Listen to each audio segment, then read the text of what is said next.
شرکت کنندگان محترم، به کنفرانس ویتیم که برای نخستین بار در مالزی برگزار می شود خوش آمدید.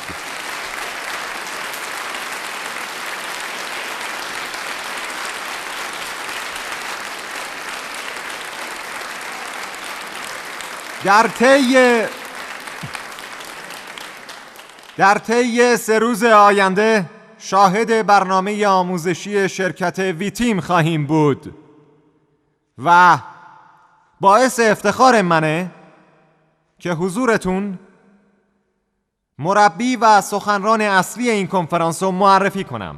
خانم و آقایان، با کمال افتخار آقای خوزه.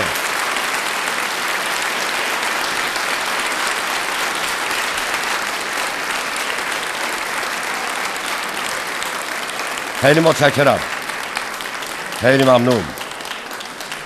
عصرتون بخیر. خوشحالم که همگی اینجایید و امکانشو پیدا کردید. لحظه بسیار هیجان انگیزیه. متشکرم. مایلم با اولین بخش برنامه پایه آموزشی شروع کنم و قبل از اعلام عنوان مایلم چند کلامی رو به عرض برسونم. این صنعت به مدت طولانی فعال بوده. بله، از سال 1959 که یک شرکت آمریکایی کارو شروع کرد و تا امروز من به مؤسسین و مالکین این شرکت احترام گذاشتم و اونا بودن که این حرفه رو ابداع کردن. با این وجود افراد زیادی بودن که در این حرفه شکست خوردن.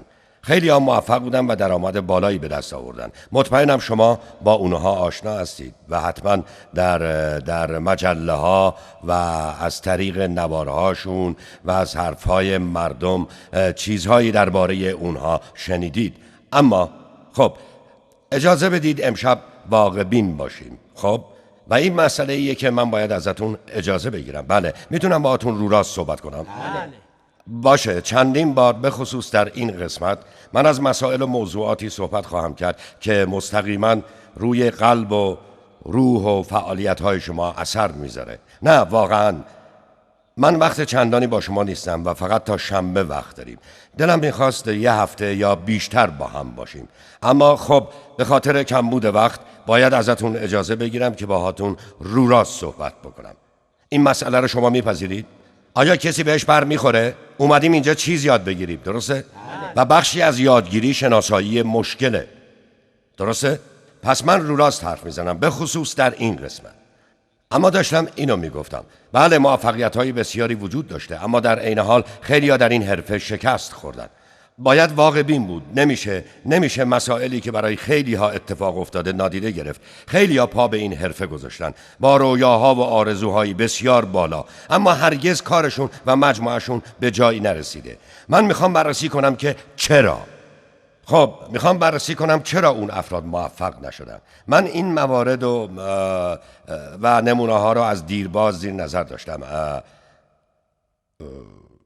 در اوایل فعالیت کاری خودم من هم این نمونه ها رو که نشونتون میدم حس کردم، ولی خوشبختانه مربی خوبی داشتم که نکات مثبت رو یادم داد. بنابراین دوست دارم این نکات رو ذکر بکنم. من اصولا معتقدم 8 دلیل برای شکست افراد در این حرفه وجود داره.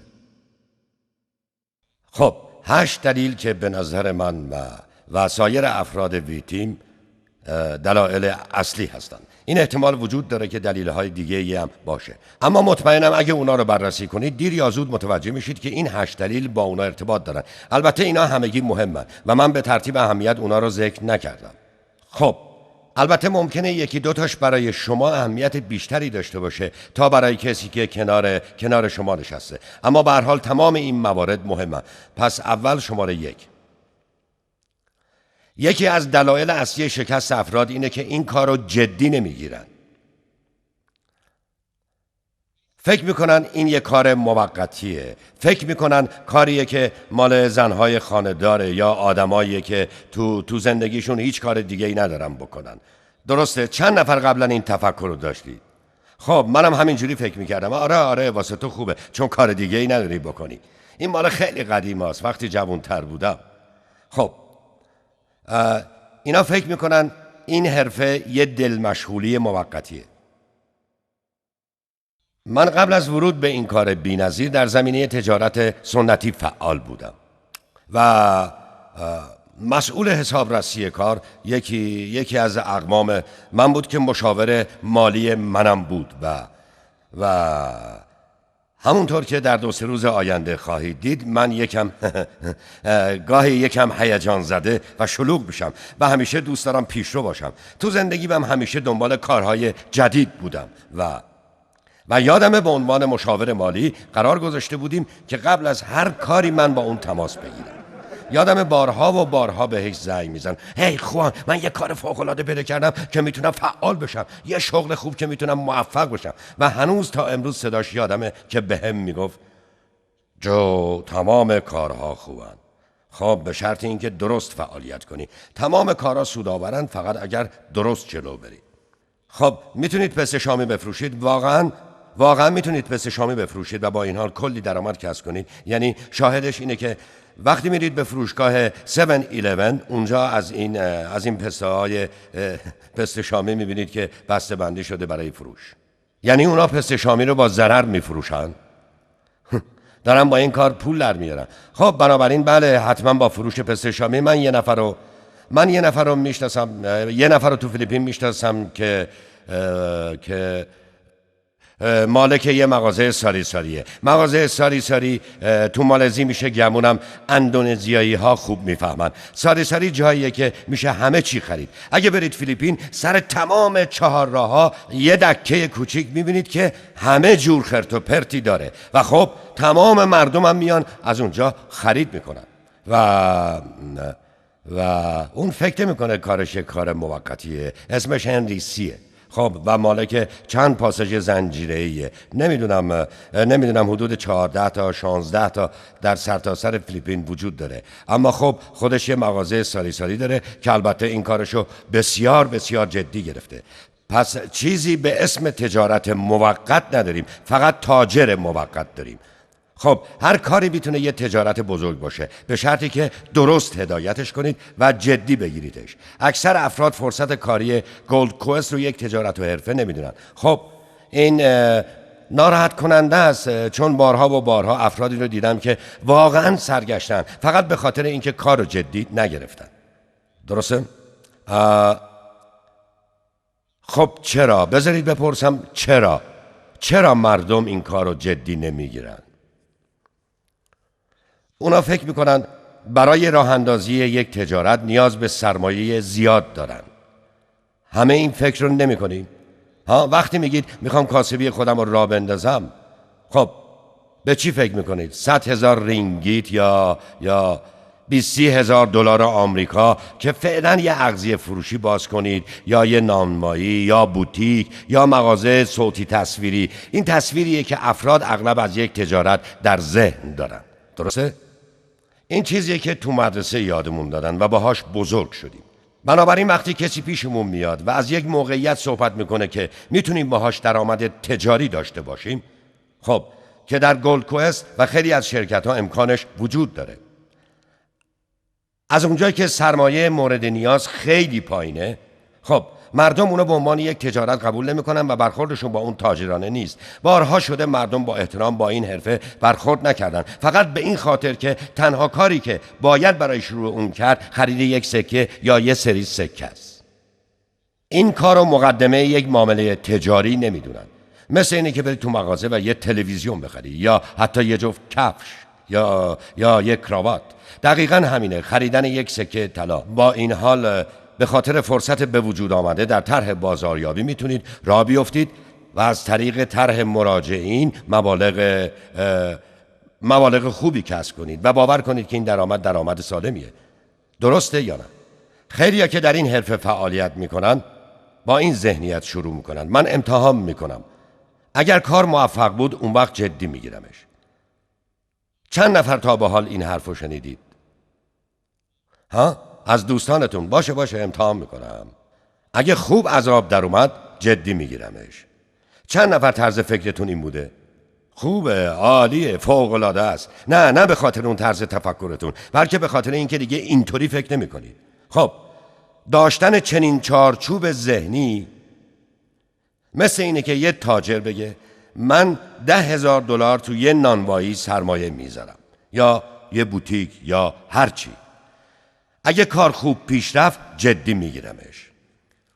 اگه شما $20,000 توی یه نانوایی سرمایه بذارید، اون وقت میرید و میگید خب اگه پول در آورد اون وقت جدی میگیرمش. این کار پول در میاره؟ نه. باید اول جدی بگیریدش.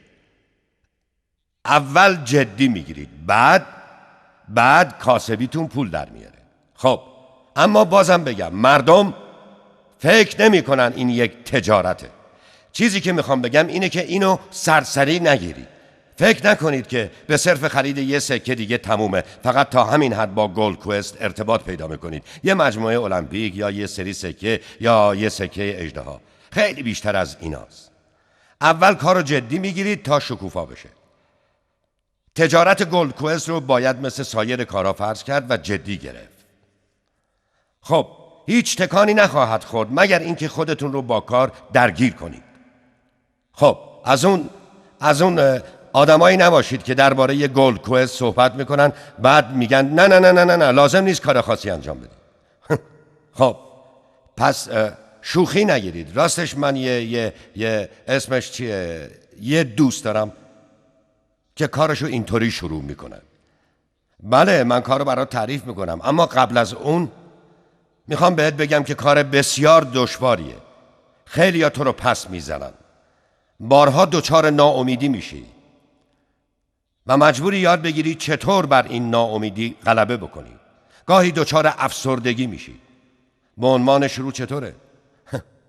بعد میگه دوست داری حالا ادامه بدم؟ چون اگه نخوای اینا رو تحمل کنی پس بهتره دیگه حرفی نزنی. اینطوری کارو شروع میکنه. شروع کارش اینطوریه. میدونم با روش معرفی دیگران خیلی تضاد داره. اونایی که میگن لزومی نداره کار کنی، تو فقط نه. با اونا بفهمونید این یک تجارته و باید اونو جدی بگیرن. تنها راه شکوفایی کارت اینه که باهاش درگیر بشی. یادم مادر بزرگم همیشه میگه بهترین کود برای یک مزرعه جای پای دهقانه. بعضیا نگاه میکنن انگار میدونین یعنی باید تو مزرعه راه بری، باید اونجا باشی، باید شخم بزنی، باید بکاری، باید کود بدی و بهترین کود برای مزرعه جای پای دهقانه. اگه توقع دارید این کار راه بیفته، اگه توقع موفقیت دارید، اگه میخواید دیگران جدی بگیرنتون، باید خودتون کارو جدی بگیرید. خب دلیل دوم، شک. آفت این تجارته. خب این کار ایمان میخواد. مثل هر کاری. وقتی یه رستوران باز میکنید ایمان دارید به ادویه هاتون، به توانایی آشپزتون که این غذاها رو میتونه آماده کنه و هر روز جلوی دیگران بذارید. و بالاخره ایمان دارید که غذاهاتون خب انقدر خوبه که راجع بهش حرف میزنن و دیگران رو میفرستن به رستورانتون. پس میفهمید چی میگم؟ تجارت یک فعالیتی که نیازمند ایمانه. خب گولد کوست هم فرقی نمیکنه. اینجام ایمان لازمه. وقتی یک تاجر کاسبیشو را میندازه آیا فوراً درآمد کسب میکنه؟ نه اینطور نیست، ولی ایمان داره که پول در بیاره و این خیلی خیلی مهمه. اینجا در گولد کوست هم وقتی شروع کردید 2000 نفر زیر مجموعتون بودن. آیا شما قبلا شده چکای هفتگی یا سکه‌ای گرفته باشین؟ نه، اما طرحو دیدید، عملی بودنشو حس کردید، شاهد موفقیت دیگرانم بودید. اون وقت گفتید من ایمان دارم که میتونم مثل دیگران موفق بشم. درسته؟ واسه این هممون اومدیم اینجا و همین ایمان و تعهد بهتون کمک میکنه این کار رو جدی بگیرید و به دیگران معرفی بکنید. شک یک آفته. خب چون ایمان شما رو از بین میبره. واسه این وقتی تازه کار هستید خب یا با آدم تازه کاری سر و کار دارید که در مجموعه شماست، همیشه بهش هشدار بدید از منفی بافیا دوری کنه. این آدما زیادن، باور کنید. بهشون میگفتیم منفی باف. چند نفرتون با اونا روبرو شدید؟ میدونی چیه؟ تا 10 سال دیگه اگه من کارمو درست تنظیم کنم تو به هیچ جا نمیرسی. آره درسته؟ همه جا مثل مور و ملخ هستن. واقعا دوری کنید از همچین آدمایی. فاصله بگیرید. اگه به عنوان تازه کار با کسی حرف میزنید با اون وارد بحث نشید، ازش بگذرید. لحظه ای که یه نفر باهاتون جر و بحث میکنه فقط بگید ببخشید، ناراحت نشین. خب امیدوار بودم شما به یک فرصت کاری خیلی خوب علاقمند باشید و بخواید چیزایی دربارش بدونید. اما هی اگه دوست ندارین باشه، بیاین بریم بولینگ بازی بکنیم. وارد مشاجره نشید مگر اینکه شما صاحب نفوذ باشید. من دیدم بارها و بارها این اتفاق افتاده که یه نفر با عصبانیت تمام میاد، واه هی داره پا میزنه، منظورم دوچرخه نیست، و بعد یه دفعه میرسه به عموش. اما اگه گفتی ای بابا، دوستای من با این کار پدرشون در اومد، میدونی 3 تا شرکت دیگه مثل اونا هست و ورشکسته شدن. آو جدی؟ ولی خب این شرکت فرق میکنه. نه همشون مثل همن. مدیرشون رو نگاه کن. عکس‌ها رو نشونش میده و این آقا که چند لحظه پیش هیجان زده بود راه میفته و آره شاید حق با عموه، شاید من اشتباه کردم. به مجرد برخورد با چنین آدمی ببخشین، ناراحت نشین، بهتره راجع بهش حرف نزنیم، راه بیفتید برید. دوری کنید از چنین کسانی، چون باور کنید بر میخورید با آدم هایی که اینطوری هست. در برابر هر یه نفری که گلدکوست با تمام وجود در آغوش میگیره 20 نفر پیدا میشن که به شما میگن دیوانه ای. میدونین چرا؟ تا حالا فکر کردین چرا امثال این آدما زیادن؟ تا حالا فکر کردین؟ چون این بزدلانه ترین کاره. نیاز به هیچ جسارتی نداره که آدم بپذیره در چه موقعیتیه. و میدونید انسان چطوریه؟ به مجرد اینکه سختی‌های زندگی شروع میشه و تو دردسر میافتین، رویاهاتون به تدریج، متوجهید، هدفهاتون و استانداردهاتون مرتب کاهش پیدا میکنه. متوجه چی میگم؟ من تجربه کردم، میدونم که اینجا تنها نیستم و سرانجام رویاهاتون به حداقل میرسه و تنها هدفتون اینه که یه موقع بدهکار نباشید. درسته؟ چه بلایی سر جاه طلبی های دوران دانشگاه و دبیرستان اومد؟ واقعیت جایگزین شده. خیلی ها مثل اون هستن و پذیرش این مسئله هیچ جسارتی نمیخواد. هیچ نیازی به جسارت نداره که به کسی نگاه کنی و بگی کار تو بیفایده است. به عبارت دیگه حرف اصلی اینه که تو چطور جرأت میکنی فکر کنی میتونی بر دیگران برتری داشته باشی در حالی که مثل مایی. به این دلیله که افراد زیادی اینطوری هستن. خودشون رو تسلیم این واقعیت کردن که خب بیشتر از این از من بر نمیاد و باید یاد بگیرم باهاش کنار بیام، یاد بگیرم راضی باشم و یاد بگیرم که سرنوشتم رو بپذیرم. به این دلیله که همچین افرادی زیادن. جسارت نمیخواد و کاری که شما میکنید نیاز به جسارت زیادی داره. جسارت میخواد که انسان بگه من از این وضع خسته شدم، از نگرانی‌های مالی بیزار شدم و نمیخوام کسی مالک زندگیم باشه و میخوام یه کاری در این باره بکنم. و میدونید چرا جسارت زیادی میخواد؟ چون اگه بهش نرسید زجرتون میده. ناراحت نمیشید وقتی رویایی دارید و بهش نمیرسید؟ واسه اینه که شجاعت میخواد. اونا ترجیح میدن دستخوش هیچ رویایی نباشن. واسه همین تعدادشون زیاده. از همچین آدمایی دوری کنید. اونا روح و انرژی شما رو آلوده میکنن. با آدمایی بپلکید که دیوانه گلدکوست هستن. با آدمایی بپلکید که تا ساعت 4:30 تو دفترشون مشغول کار هستن. همیشه این اصل رو یادتون باشه. یکی میخواد، یکی نمیخواد. خب که چی؟ یکی دیگه منتظره. من راه میرم و این اصل رو در ذهنم مرور میکنم. بعضیا میخوان، بعضیا متوجه میشن، بعضیا نمیشن. خب که چی؟ موضوع رو شخصی نگیرید، برید سراغ نفر بعد. این آدم فرصت کاری رو درک نمیکنه. خب که چی؟ برو سراغ بعدی. ولی بذارید چیزی رو بهتون بگم. به خاطر اینکه شما توجه نکردید به این آدمای منفی باف فضول، خب باور کنید به محض اینکه در کار موفق بشید تمام اینهایی که میگفتن نه، وقتی ببینن شما خانواده رو بیشتر میبرید گردش.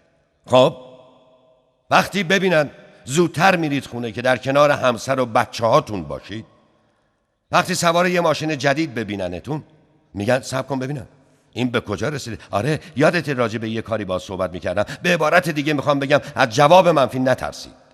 از آدمایی که بهتون میگن نه اصلاً واهمه نداشته باشید. بله، چون وقتی موفق شدید خیلی ها بهتون نگاه میکنن و میگن هی این کار واقعا خوبه. اصل دیگه ای که اینجا نیومده اینه که پول یعنی فامیل. پول بیشتر یعنی قوم و خویش بیشتر. نه شوخی کردم. منظورم اینه که یعنی باید قبول کرد آدم ها قواعد مختلفی رو رعایت میکنن. درسته؟ مثلا یه دیوونه تو خیابون که حسابی قاطی کرده و داره با فروش پست شامی روزی کلی پول در میاره، یه نفر نگاه میکنه و میگه اون دیوونه رو نگاه کن.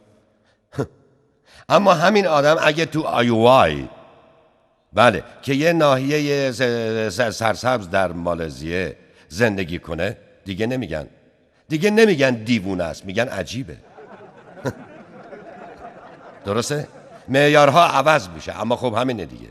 وقتی موفقیت شما شروع بشه مردم متوجه میشن، بهتون توجه میکنن، میگن هی جریان چیه؟ این آدم چیکار است؟ چیکار میکنه که من نمیکنم؟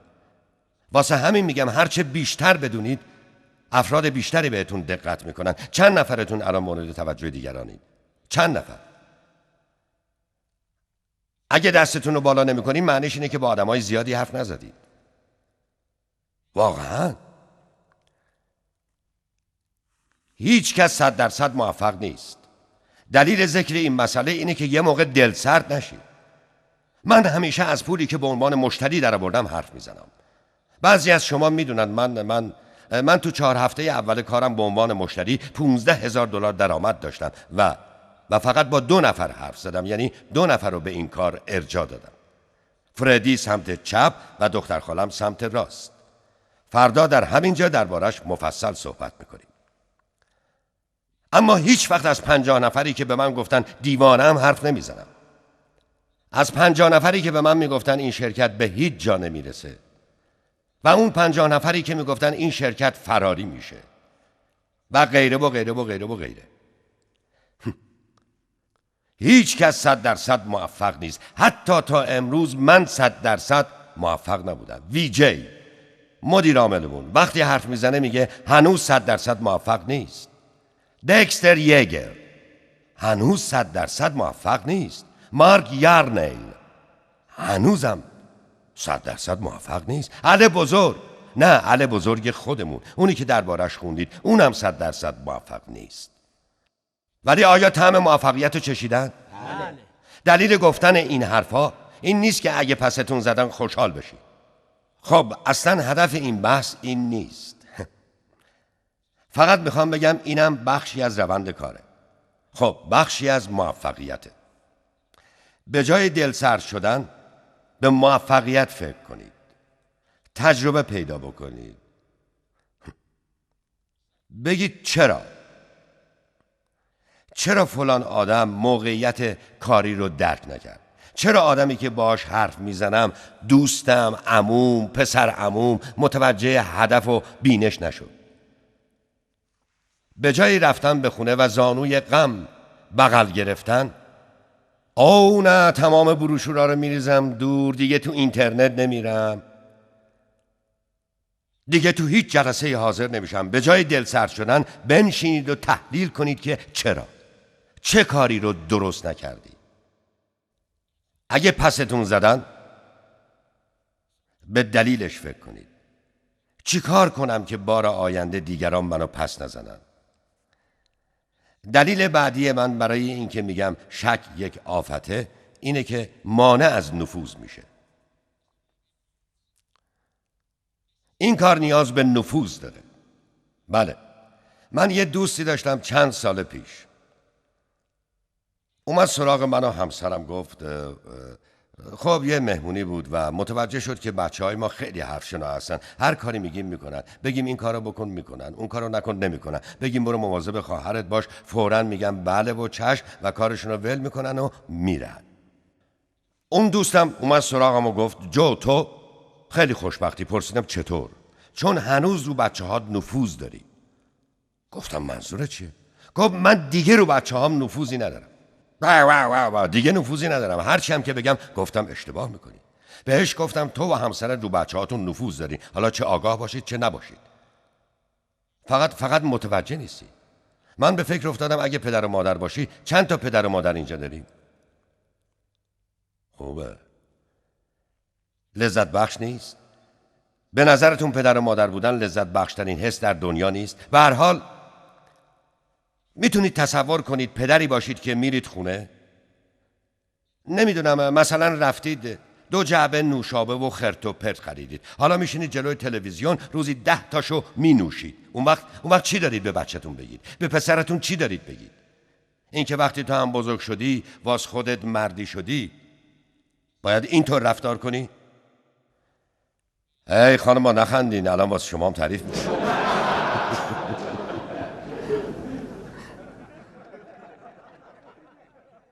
وقتی یه خانم تو خونه است، الان میگن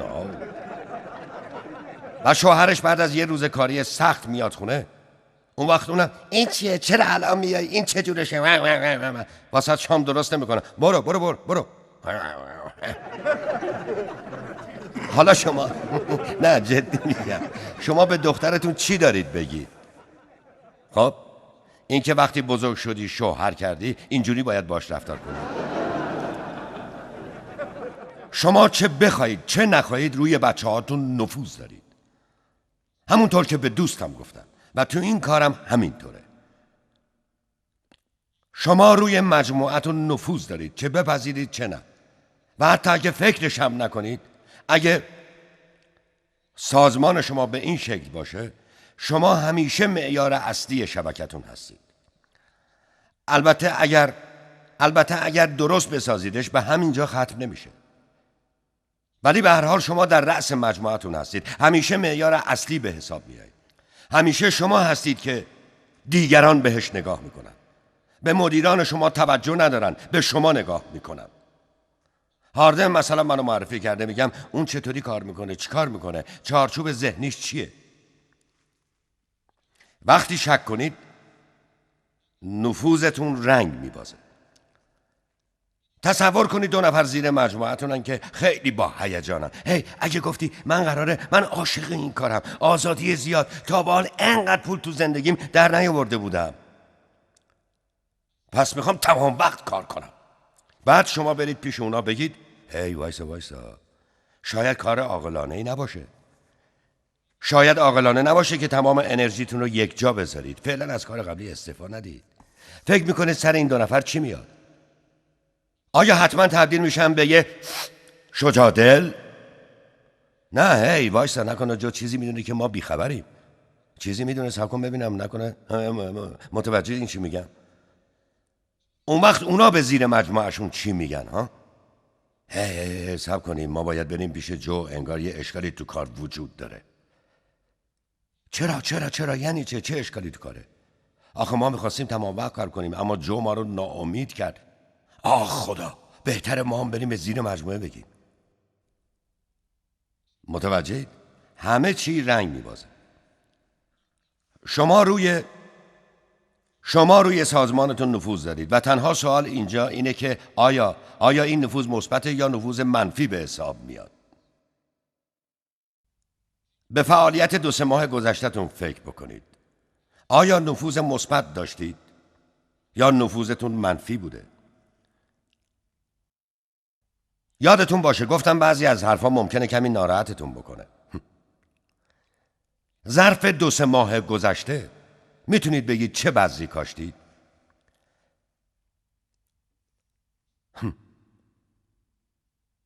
برای کسانی که بذر منفی کاشتن، خب احتمالاً الان دارن برداشت میکنن. اما اونایی که بذر مثبت کاشتن، یعنی ما مشکلاتی با مطبوعاتیا تو این کشور داشتیم، درسته؟ و خیلی ها بودن که میگفتن یعنی بزدلا، دنیا داره نابود میشه، دنیا داره به آخر میرسه. اما افرادی تو این سالن هستن که درآمدشون بالا رفته. اینا اونایین که میگن بله. چه جور نفوذی دارید زیر مجموعتون؟ مثبت یا منفی؟ خب همیشه یادتون باشه نفوذ رو به پایین گسترش بده. هر چیز مثبتی رو گسترش بدید.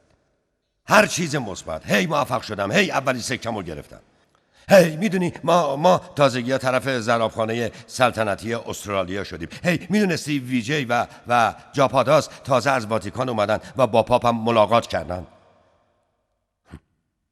هر چیز مثبت رو گسترش بدید و هر چیز منفی رو رد کنید بالا. برید پیش مدیرتون رو بگید هی چک من تأخیر داشته، هی این مقاله چیه نوشتن، هی سابقه چندین ساله من خراب شده، هی میتونم یه راز بزرگو بگم؟ شرکتم اشتباه میکنه. یه نفر رو میشناسین که نکنه؟ من سازمانهای مشابهی رو میشناسم که 20-30 سال فعالیت دارن اما هنوز مرتکب اشتباه میشن. نه به خاطر اینکه میخوام، فقط چون اینم بخشی از کاره. هرچی هم که بگید، هرچی هم که با تجربه باشید، باید پذیرفت که ما هم اشتباه میکنیم.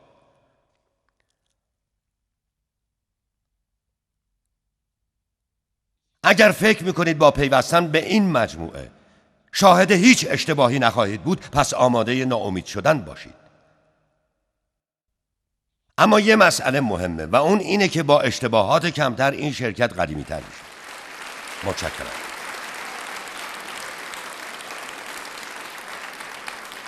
یادتون باشه بهتون چی گفتم. مثبت‌ها پایین، منفی‌ها بالا. هر مسئله منفی رو ببرید پیش مدیراشون، ببرید پیش رئیس، ببرید به دفتر نمایندگی محلی که هستید، پیش یکی از مسئولان.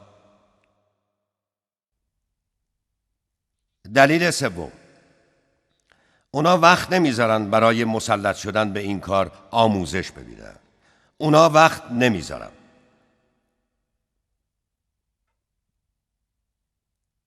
آیا منطقی نیست که برای موفق شدن در این حرفه باید تمام جوانب اون رو مطالعه کرد؟ یعنی این به نظر شما کاملا منطقی نمیاد؟ من خیلی ها رو میشناسم که میگن چرا؟ اما حاضر نیستن هیچ کاری به خاطرش بکنن. اگه انتظار موفقیت در این کار رو دارید، به اون مسلط بشید. اگه میخواید نانوایی باز بکنید، نون پختن رو یاد بگیرید. دیگه نمیدونم ساده تر چطور بگم. بر تمام جوانب کار تسلط پیدا کنید. چون هرچه بیشتر بدونید موفق ترید. در این موارد همه چیز رو یاد بگیرید. شماره 1، درباره شرکت یا صنعت. در چه جور صنعتی هستید؟ کارش چطور شروع شده؟ چه سالی شروع کرده؟ این صنعت از چه اصولی پیروی میکنه؟ تا حالا به این فکر کردید؟ چیزی که من از این صنعت خوشم میاد اینه که آزاده و باعث ارتقا میشه. گفتم هر چه میتونید بیشتر مطالعه کنید درباره این شرکت. بعضیا بهش میگن شعار، بعضیا میگن فروش مستقیم و حالا اسمشو گذاشتن فروش از طریق واسطه. هر اسمی میخواید بذارید. این حرفه زندگی خیلی ها رو متحول کرده. مطالعه کنید. هرچه بیشتر علاقه‌مندی بیشتر. من هرچی بیشتر خوندم بیشتر هیجان پیدا کردم. میدونید چرا؟ چون میدونم در خط اول قرار دارم. این کاریه که همه رو به کار میگیره. مستر کارت، ویزا کارت. حالا برنامه‌های عضوگیری از طریق اعضا دارن که اصلش همینه. من دارم شما رو به جایی مثل مستر کارت ارجاع میدم. این قدیمی ترین تجارت تاریخه. میرید رستوران، از غذا خوشتون میاد، دوستتون رو میفرستید. اون میره، از غذا خوشش میاد، دوستان خودش رو میبره. به همین سادگی فیلم میبینید، خوشتون میاد، معرفی میکنید به دوستان. تا حالا فیلمی رو به کسی پیشنهاد کردید که ازش خوشتون نیاد؟ منظورم از فیلم خوشتون نیاد و اون رو به کسی پیشنهاد بدید.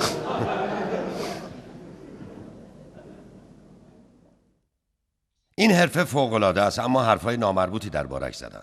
با افرادی که مدت هاست در این کارن بگردید. من اوایل که تازه کار بودم وقت زیادی رو با مدیران میگذروندم. مینشستم و ازشون اطلاعات میگرفتم. تا اونجا که میتونید درباره شرکتی که باهاش کار میکنید چیز یاد بگیرید.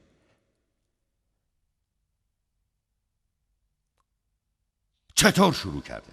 چرا شروع کرده؟ مؤسسین کیا بودن؟ چرا تو هنگ کنگ؟ چرا این طرح‌ها استفاده میکنن و نه یه طرح سنتی رو؟ یاد بگیرید. چطور شد که تونستن توزیع زرافخانه سلطنتی استرالیا رو به عهده بگیرن؟ یعنی دلال رسمی سکه ها فقط تعداد چند تا 27 26 23 تا وجود داره. میبینید چقدر این شرکت خوب میشناسن.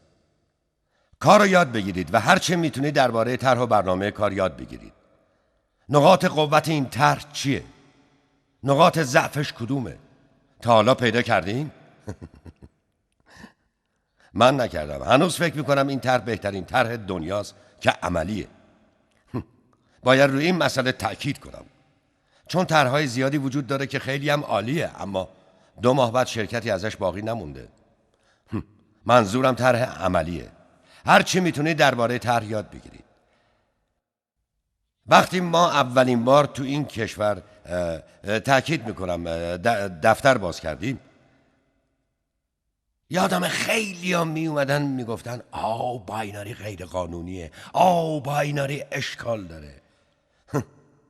فقط تو همین 3-4 ماه گذشته فکر میکنم 15 تا 20 شرکت جدید باز شده. نه فقط اینجا، شاید حدود 100 تا تو تمام دنیا. از چه طرحی استفاده میکنن؟ چرا؟ چون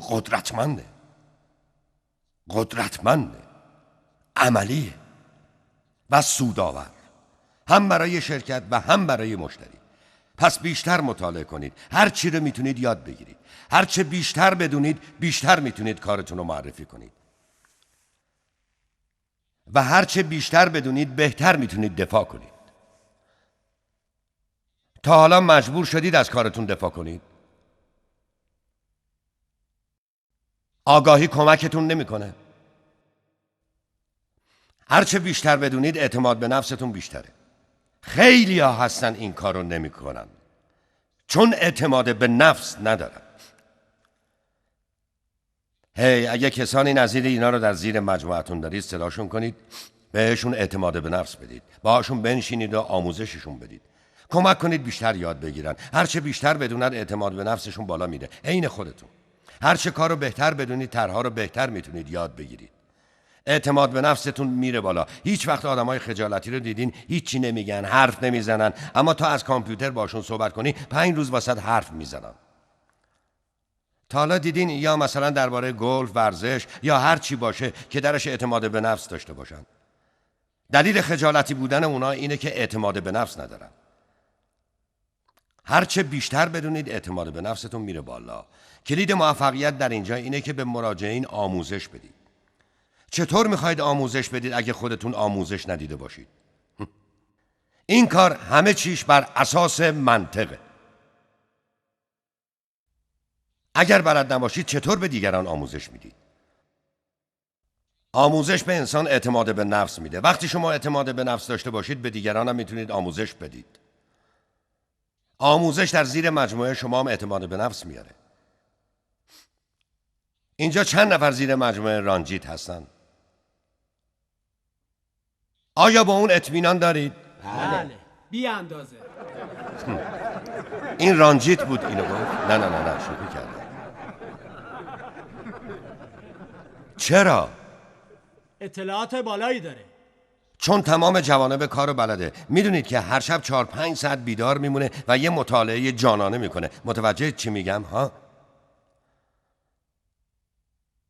حالا شما با افرادتون چطوری؟ منظورم فقط رانجیت نیست، تونی از رانی و عیسی، یعنی همه این آقایون. دلیل راهبری کردنشون اینه که افرادشون به اونا اعتماد دارن.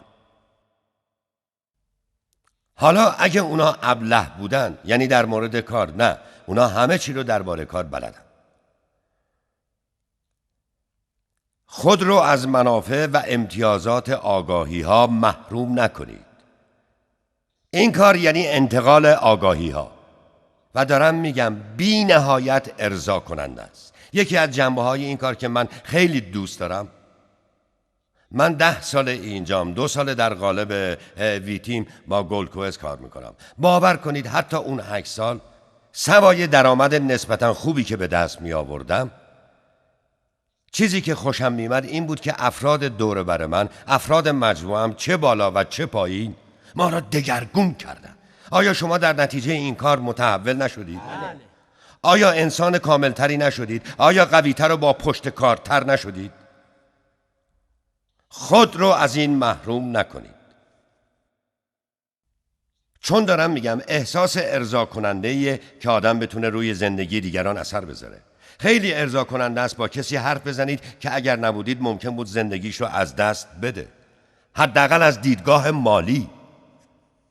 من الان هنوز از این لذت میبرم، هنوز لذت میبرم برم یه قرار، چه نفر به نفر و چه یه جلسه بزرگ و کار رو معرفی کنم و میدونید بعضیا چه حالتی دارن؟ اون حالت رضایت درباره آدمایی که زندگی رو ول کردن و اونایی که گفتم منفی باف هستن. اونا حالت مشخصی دارن، به هر حال در وجودشون حالت خاصی دیده میشه و میتونید اینو ببینید، میتونید شناسایی بکنید. و من خیلی از معرفی کار به دیگران لذت میبرم وقتی میبینم جلوی چشمهای من چشماش داره برق میزنه. براتون پیش اومده؟ بله. واقعا عالی نیست؟ منظورم اینه که میگم تأثیر بر زندگی دیگران. نشستم با کسی که از کار دلسرد شده و گفتن این که دلیلش اینه که اینجا و اینجا اشتباه کردی، حالا اگه این کارو بکنی ببین این اتفاق برای منم افتاده. بنشینید آموزش بدید با اونا و خواهید دید که اون بیدار میشه. منظورم اینه که میگم خودتون رو از چنین تجربه‌ای محروم نکنید. انتقال آگاهی یکی از نکات جالب این حرف است. پس آموزش رو جدی بگیرید. اول خودتون آموزش ببینید و بعد دیگران رو آموزش خواهید داد. فکر نکنید صرفاً چون به این سمینار آموزشی اومدید دیگه خیلی خبره شدید. یه مدتی وقت میخواد. واسه این VCD و نوار VHS تهیه کردیم که شما بخرید. دلیل دیگه شکست خوردن افراد در این حرفه اینه که فکر میکنن این یه روش سریع پولدار شدنه. فکر میکنن میان و فرداش پولدار میشن.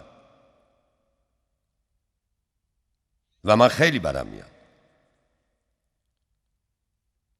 چون این حرفه اصلا اینطوری نیست.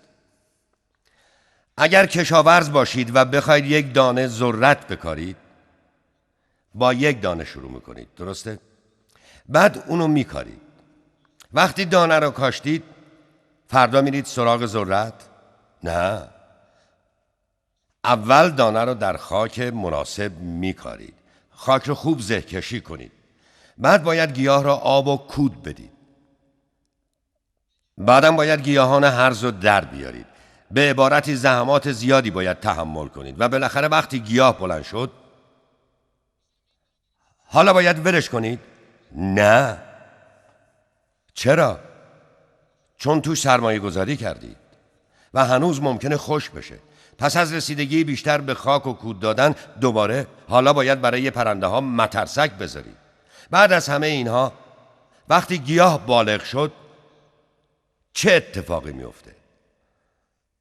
از یک بذر کوچک بعد از تمام زحمات و تقلاها هزاران دانه به دست میاد.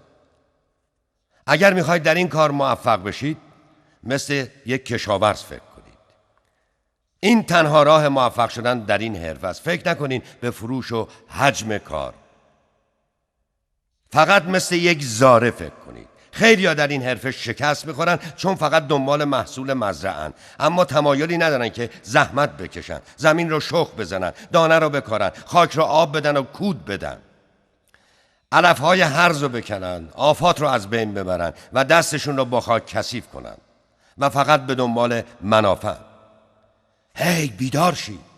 این کار به این سادگی نیست و من واقعاً فکر نمی کنم که درست باشه اینطوری تبلیغ کنید. اگر کسی رو در زیر مجموعتون میشناسید که میره و کارو به این شکل معرفی میکنه: هی بیاین فقط یه سکه بخرین، هیچ لزومی نداره زحمت بکشین، هر روز بگردین و ظرف 2 هفته.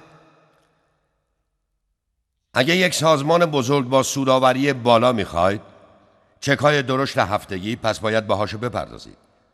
باید از چند مهمونی، از رفتن به بازی گلف و یا هر کار دیگه که به عنوان تفریح مشغولش هستید یه چند ماهی صرف نظر بکنید. چند تا از شما این فداکاری رو کردید؟ خوشحالید از این فداکاری؟ بله. حاضرید در برابر یک گروه در این باره و درباره چطور بگم موقعیت هایی که من به دست آوردم شهادت بدید؟ جلوی کسانی که میگن جو تو خوششانسی که این پولا رو در میاری. یعنی چی خوششانسم؟ پسر، من روز 13-14 ساعت کار کردم، این حرفه رو جا انداختم. اما خب بعدش سودش هم میبرید، درسته؟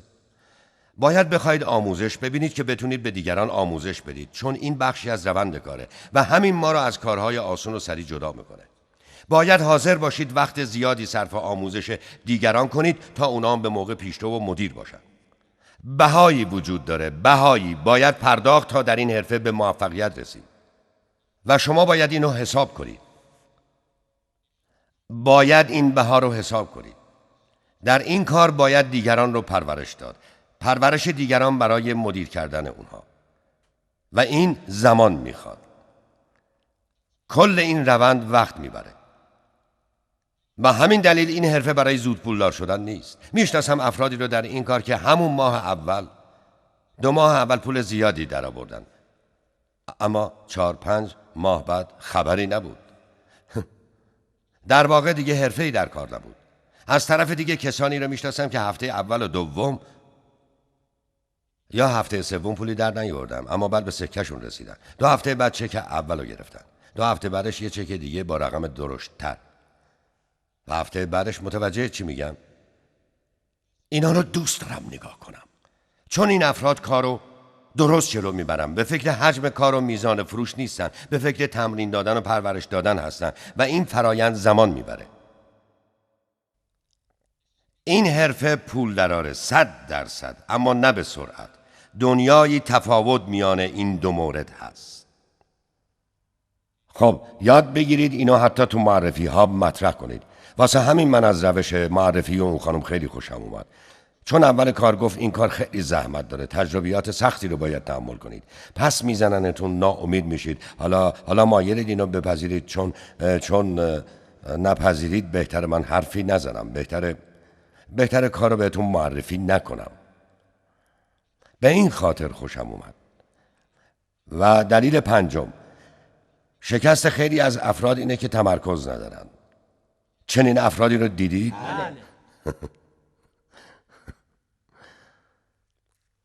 تمرکز برای موفقیت در هر حرفه‌ای بسیار لازمه، نه فقط گولد کوست. تمام افراد موفق تمرکز دارن، همشون بدون استثنا. میتونید تصور کنید یک بچه که استعداد موسیقی داره، بهش بگید ویولون یاد بگیره، بعد وسط ویولون بره دنبال چنگ، همراه با چنگ آموزش پیانو، و آخر هفته هم زدن درامز رو یاد بگیره، و چون خیلی استعداد داره گیتارم یاد بگیره. خب البته ترومپت هم بد نیست چون صداش خیلی خوبه، فکر ساکسوفون هم بد نیست چون ممکنه مثل کنی جی بتونه بزنه، و بعدم بفرستیدش کلاس ترومبون چون صدای ترومبون هم بد نیست، و البته ویولنسل به خاطر صدای روح انگیزش، و بعد به عنوان تفریح هم میتونه بره سازدهنی یاد بگیره. خب حالا یه سوال ازتون میکنم. آیا این بچه هرگز میتونه در آینده یک نوازنده در سطح جهانی بشه؟ نه اصلا. چرا نه؟ بی‌تمرکزی. بی‌تمرکزی. خیلی ها مثل اون بچه هم. واقعا شما ممکنه در حد توان کار کنید، اما خیلی ها مثل اون بچه هم. و هر کار و به هر شرکت و هر حرفه‌ای تو اینترنت سر میزنن و میگردن و تبلیغ میکنن. او پسر، رو کارت ویزیتشون اسم تمام شرکت ها رو نوشتن، کار مستقلات میکنن، جواهر فروشی، این کار اون کار، فروش صابون، مواد لاغر کننده، مواد چاک کننده، میدونین، داروهای رشد مو، داروهای کم کننده مو، یعنی هر چی رو بگید معامله میکنن. اما تو تمام زندگیشون نمیفهمن چرا نمیتونن یه کار مثبت را بندازن.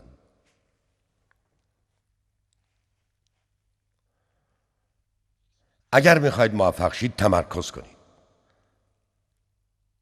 باید یاد بگیرید تمرکز داشته باشید. قانون اول مبارزه تمرکز روی قدرته. لیوای اشتراس با دوخت شلوار جین به همه رسید. جین برای البته ماجراش خیلی جالب، مانولت کلی وقت صرف کرد برام تعریف کنه. من فکر میکردم میشناسم این کارخونه رو که جین درست کنه. واقعا حیرت انگیزه، اما فقط رفت سراغ جین. بله الان پیرهنم درست میکنه، اما بعد از حدود 120 سال تولید جین روش تمرکز داشت. چیز زیادی بلد نیست درست کنه، اما جینو خوب بلد. کوداک فقط محصولات عکاسی سازه و آخرین بار شنیدم که خیلی وضعش رو به راه. تایگر وودز تقریبا حدود 200 میلیون دلار فقط با تمرکز داشتن. روی گلف ارزش پیدا کرده. فقط با تمرکز. یعنی نمیدونم دیگه چطوری میتونم بگم. نمیخوام اینجا بشینم بهتون بگم تمرکزتون رو بذار روی گولد کوست. این تصمیم گیری به عهده من نیست. من نیومدم بگم گولد کوست تنها جاییه در دنیا که میشه پول در آورد. تو خیلی شرکت های دیگه میتونید درآمد کسب کنید. بله یا نه؟ بله. درسته. پس نمیگم تمرکز کنید روی گولد کوست. تصمیم با خودتونه. خودتون هستید که باید تصمیم بگیرید. میخواید با مستقلات میلیونر بشید برید طرف املاک. میخواید با گولد کوست میلیونر بشید رو گولد کوست تمرکز کنید.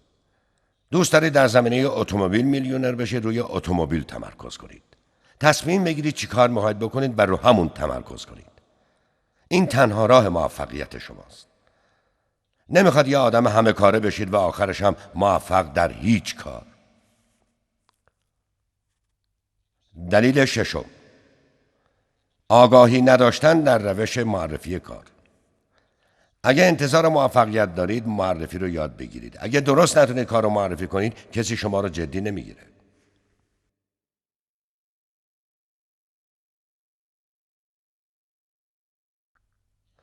تمام کسانی که در این حرفه درآمد بالا دارن میدونن کار رو چطوری معرفی کنن. همشون بلا استثنا بلدن. تصور کنید برید پیش یه نفر، باید این کارو تجربه کنی، پسر معرکه هست، فقط یه سکه میخری، اون وقت میتونی تو خب میشه توضیح بدی؟ نه، چیز زیادی دربارش نمیدونم. میشه بیای جلسمون؟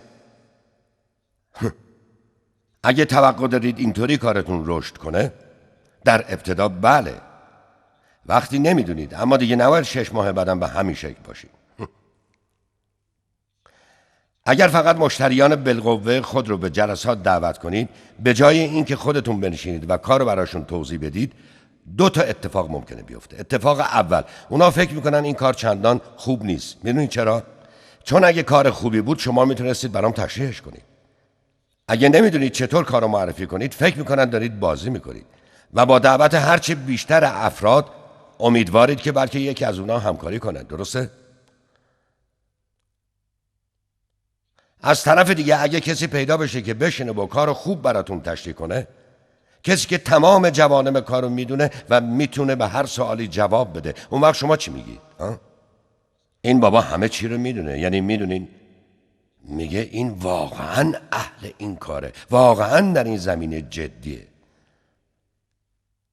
تمام این اتفاقات وقتی در ذهن کسی میفته که شما کارو براش درست تشریح کنید یا غلط. پس انقدر اهمیت داره. اگه معرفی کارو بلد باشید میتونید کارو در هر جا فعال کنید. میتونید به میل خودتون کارو گسترش بدید.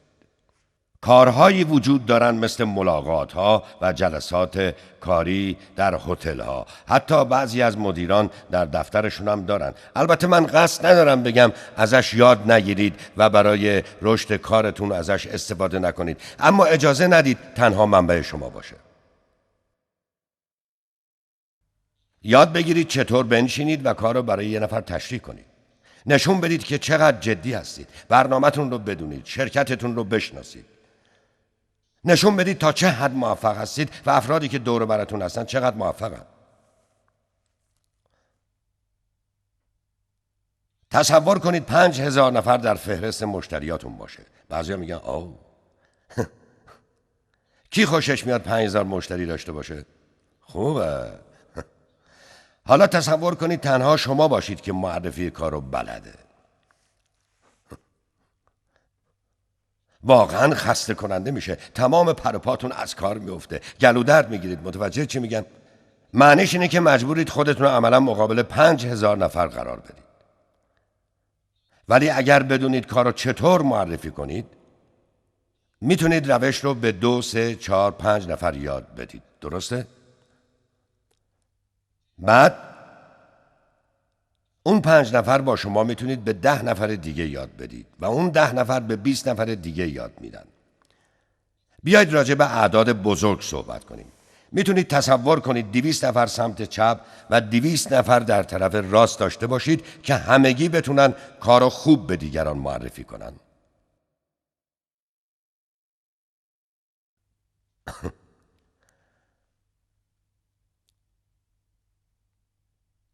اما چطور میتونید بهشون یاد بدید وقتی خودتون بلد نیستید؟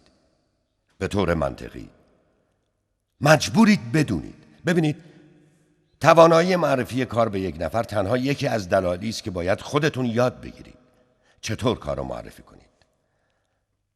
مهمترین دلیل برای من اینه که بتونید آموزش بدید. بتونید معرفی کار رو یاد دیگران بدید. وقتی به این گروه یاد دادید، اونا میرن به گروه خودشون آموزش میدن و اونا هم به گروه خودشون و این باعث رشد میشه.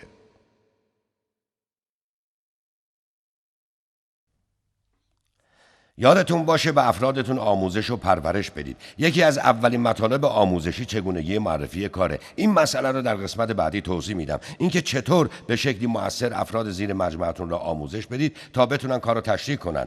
دلیل هفتم شکست خوردن افراد در این کار فقدان آینده نگریه. فقط امروز رو میبینن. افرادی که موفق نمیشن فقط امروز رو میبینن. اگر در هر کاری میخواید موفق باشید، در هر کارتون باید یاد بگیرید نگاهی به آینده داشته باشید.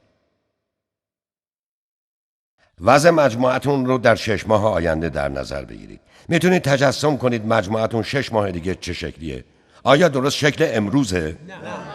میدونید مرتب از خیلیا میشنوم آره جو 20000 نفر سمت چپ 20000 نفر سمت راست داره، اما من حتی یه سکه هم نمیتونم بگیرم. من 2 نفر سمت چپ 3 نفر راست.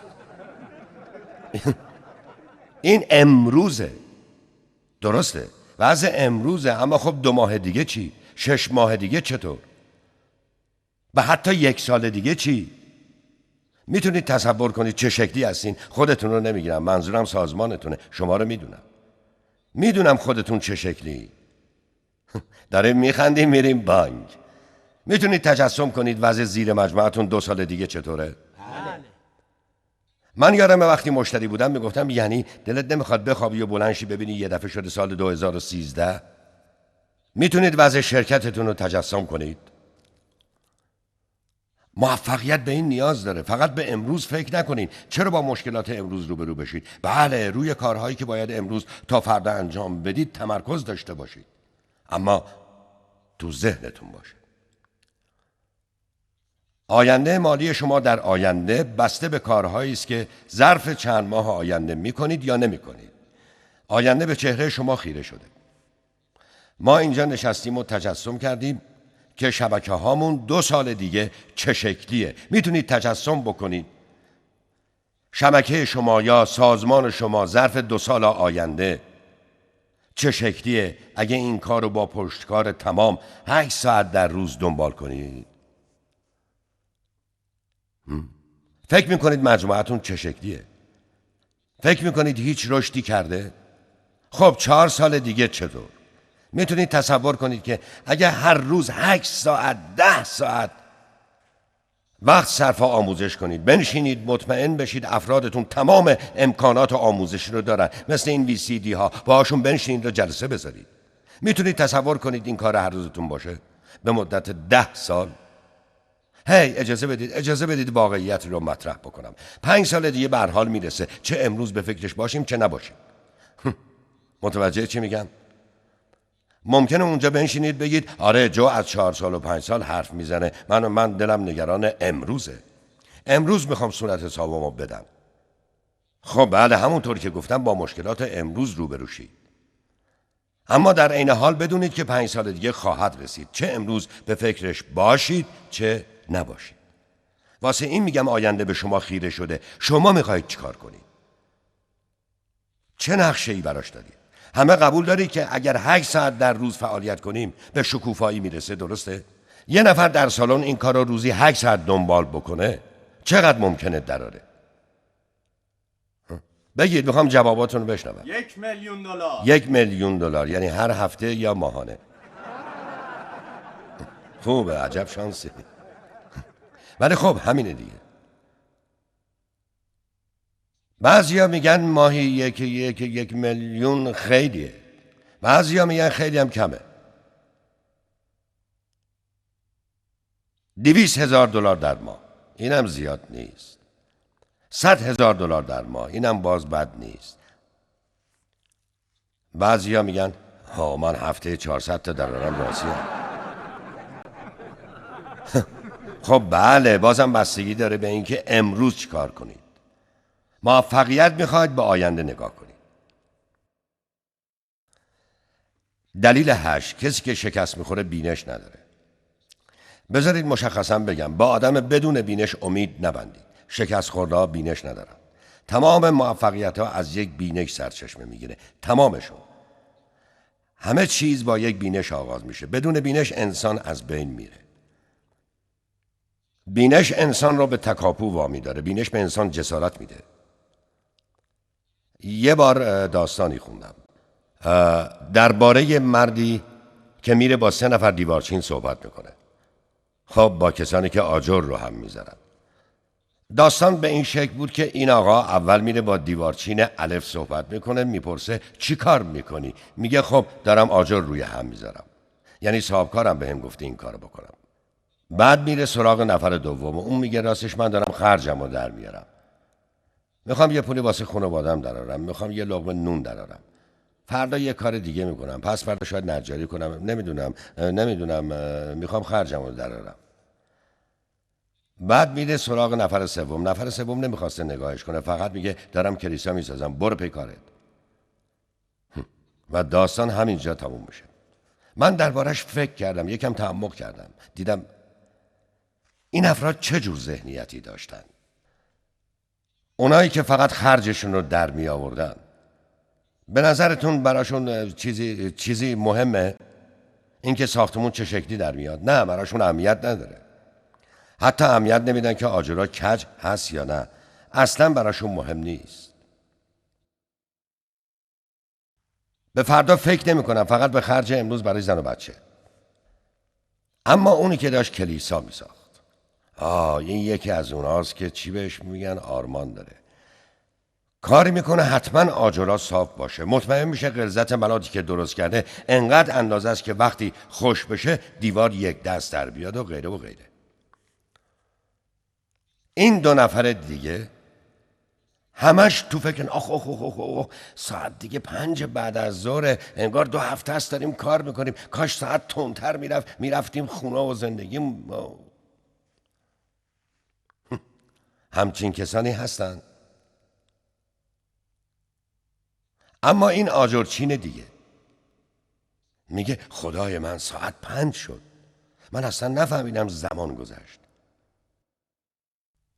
این 2 نفر رأس ساعت 5 وسایل کارو پرت میکنن و فوراً میرن بیرون. نمیدونم هر جا که آجرچینا معمولا بعد از ساعت 5 میرن. میدونید چی میگم؟ از طرف دیگه نفر سوم میگه وای ساعت 5 شد. به هر حال خیابون شلوغه، پس 1 ساعت 2 ساعت دیگه کار میکنه، من که خسته نیستم. یادتونه تو زندگی بینشی داشته باشید؟ حاضر نبودید براش تقلا بکنید؟ اونا هر 3 تا یه کار میکنن، دارن آجر میچینن. ولی آیا واقعا یه کار میکنن؟ گمون نکنم. وقتی اون دوتا بساطشون رو جمع میکنن و میرن جایی که آجرچینا بعد از ساعت 5 میرن، به عقب نگاه میکنن، نه اهمیت نمیدن. در حقیقت آرزو میکنن فرداش برنگردن اونجا. آرزوشون اینه که فردا نجاری بکنن. اما این یکی بالاخره ساعت 7:30 کار رو ول میکنه، چون تاریک شده و چیزی رو نمیبینه. همینطوری راشو میکشه میره؟ نه، میدونین اول از کارش لذت میبره. امروز از اینجا شروع کردیم، حالا رسیدیم اینجا، تا 2 هفته دیگه گنبدش رو میچینیم. همشون یک کارو میکنن، فقط دارن آجر میچینن. روز بعد 2 نفر اول ای بابا بازم شروع شد، نمیتونم، وای وای وای. اما این نفر سوم بیدار میشه، وای امروز گنبد رو باید بچینم، باید یه صبحونه قوی بخورم، چون باید سخت کار کنم. میره اونجا اول از همه ابزارشو میچینه، سعی میکنه خوب استراحت کنه، چون امروز قراره برن سراغ گنبد. و هر ستا دارن یه کارو میکنن. اما این تأثیر بینش در زندگی شماست. عوض میکنه، کاری رو که هر روز دارید انجام میدید متحول میکنه. ببینید، من نیومدم اینجا که فقط خرج امروز همو درارم. نیومدم اینجا یه زیر مجموعه بسازم. تا اونجا که خودم حس میکنم دارم یک کلیسا میسازم. کلیسایی که خانوادم رو طی 5، 10، 15 سال آینده سیر میکنه.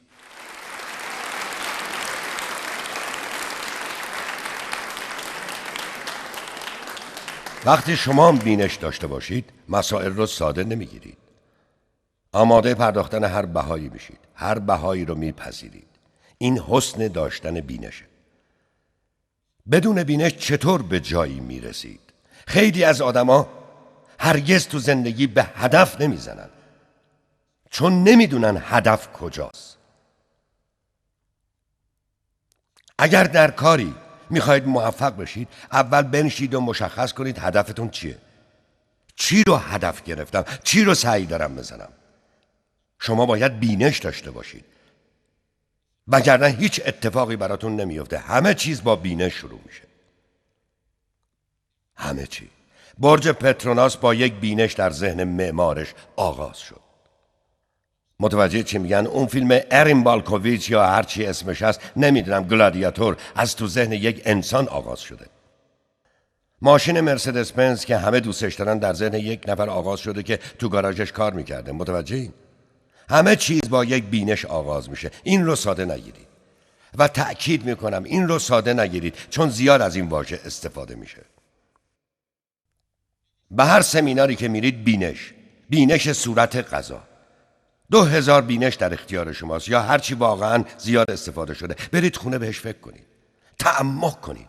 آیا من بینش دارم؟ آیا من میدونم اگه تیر داشته باشم میدونم به چه هدفی شلیک کنم؟ چون بینش شما راه بر شماست. این به شما انگیزه میده. این چیزیست که میدونید. میخوام بگم یکی از مدیران دیشب تا 4:30 صبح بیدار بوده. داشته روی مسئله فنی کار میکرده و چند تا موضوع دیگه با من که البته باید ازش تشکر بکنم. میدونید چرا؟ چون برای کاری که میکنیم بینش داریم و حاضریم بهاش رو بپردازیم. بینش نداشته باشید هیچ اتفاقی نمیفته. بسیاری از آدم‌ها شکست میخورن چون بینش ندارن. و میدونید پاداش این چیه؟ وقتی بینش داشته باشید دنبالتون میاد. درسته؟ تمام راهبران بزرگ در گذشته چرا پیرو داشتن؟ چون اهل بصیرت بودن. تا حالا این واژه رو شنیدید؟ اهل بصیرت. همونطور که قبلا گفتم، شاید فقط این 8 دلیل شکست افراد نباشه.